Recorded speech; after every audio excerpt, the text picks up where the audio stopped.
Police ended up doing one more search on the couple's apartment, and this time they found a newborn baby. So this is Savanna Greywind. Beautiful girl, born on August 9th of 1995 in Belcourt, North Dakota. And she is actually a member of the Spirit Lake tribe. Savanna actually had a boyfriend, and his name was Ashton Matheny, and she met him in middle school. But they had been together for like 7 years. And like her, he is also a Spirit Lake member. In 2016, Savanna moved to Fargo for a job as a certified nursing assistant at the Eventide Fargo Senior Living Communities. And then in 2016, they actually found out that they were having a baby. Their daughter was going to be born in late September of 2017. And her boyfriend was actually living and working in Minneapolis when she became pregnant, and he moved to Fargo to be with her and his soon-to-be daughter. And her parents and younger brother also moved to the city a few months after that. So life was going really, really well for her. Savanna was a really social person, according to her mom. She was constantly like on social media, texting with family and friends, making plans with people. On September 1st, she was going to be moving in her own apartment with her boyfriend. They had just signed a lease for an apartment in North Fargo. So it was August 19th, 2017. She's gonna have a baby soon. She's like 8 months pregnant. So it was about 1:30 in the afternoon when Savanna texted her mom and told her that she was gonna go upstairs to a neighbor's apartment to help her with a dress. Her neighbor told her that she would pay her 20 bucks if she came over and basically tried on a dress for her so that she could hem it on her. Then around 2:30, Savanna still wasn't home, so her mom ended up telling her brother to go check on her because he was actually supposed to get a ride from Savanna and he was kind of waiting around for his ride. So he went upstairs and knocked on the door, but nobody answered. But he did hear what he thought was a sewing machine running in the apartment. So when he came back without her, her parents were like, what the hell? So her dad actually went up there, and that's when a woman answered the door and said she's gonna be a little bit longer. So her mom just decided to go ahead and drive her son to work, but by around 4:30 p.m. she realized that Savanna still wasn't home, which she thought was incredibly strange. So then she herself went back upstairs to the apartment and she knocked on the door, and this time someone answered again and said that she had already left. Now her mom knew that this was very strange because two things. One, Savanna had ordered a pizza before she left and it arrived and she never ate any of it. It was just sitting in the kitchen. And then also her car wasn't in the parking lot. Savanna's boyfriend also said that they were texting at the time and she just all of a sudden stopped talking to him. They also knew something was wrong because she wasn't posting on social media at all, and her mom said she was constantly on Facebook, constantly texting. So law enforcement got involved.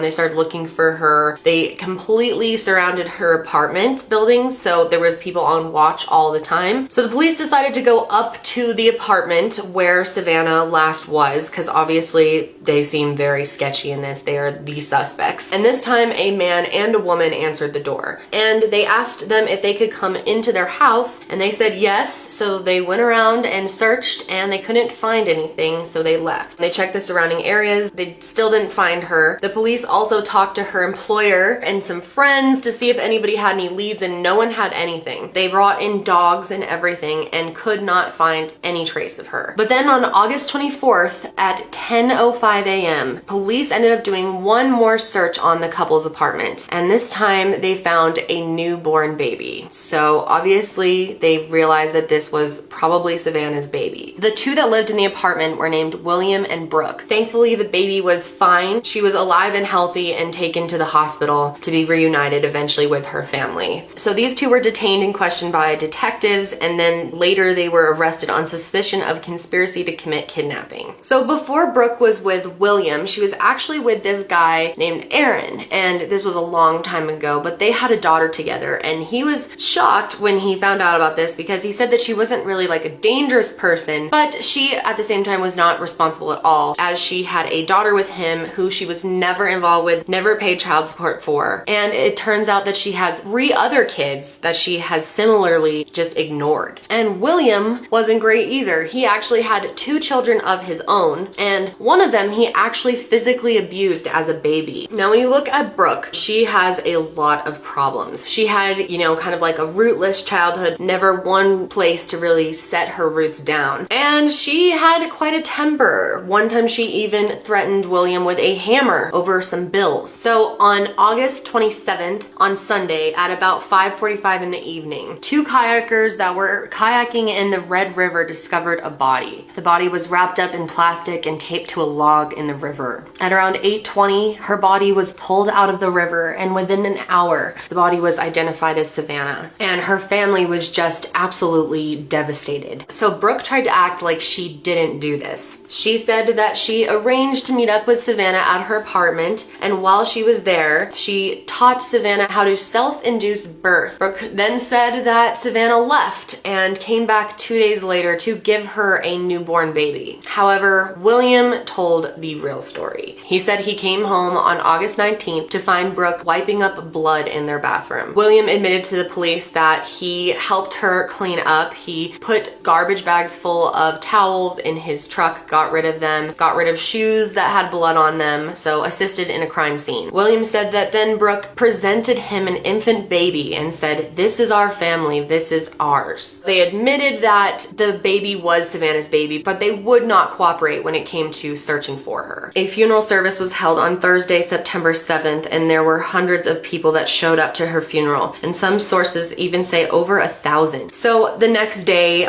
they granted full custody to Savanna's boyfriend, and their daughter is named Hazley Jo. She is co-raised by the family of Savanna and her boyfriend. They're, you know, really close. Then on December 11th of 2017, Brooke pleaded guilty to conspiracy to commit murder and conspiracy to commit kidnapping and providing false information to police. On February 2nd, 2018, Brooke was sentenced to life in prison without the possibility of parole. William pleaded guilty on Tuesday, September 4th, 2017, to charges of kidnapping and providing false information to authorities. However, he was still scheduled to stand trial later for conspiracy to commit murder. Then on Tuesday, September 18th, 2018, his trial began, and it wrapped up on Friday, September 28th, as a 12-person jury declared him not guilty of a charge of conspiring to kill Savanna. He wasn't involved in her actual death. However, on Monday, October 29th, 2018, a judge still sentenced William to life in prison, with the possibility of parole, however, for the charges of kidnapping the newborn baby and lying to police about it. Savanna's story just really touched me. I felt like Savanna deserved for her story to be out there. But that's it for me today, guys. I hope you're having a great day, and I will talk to you next time.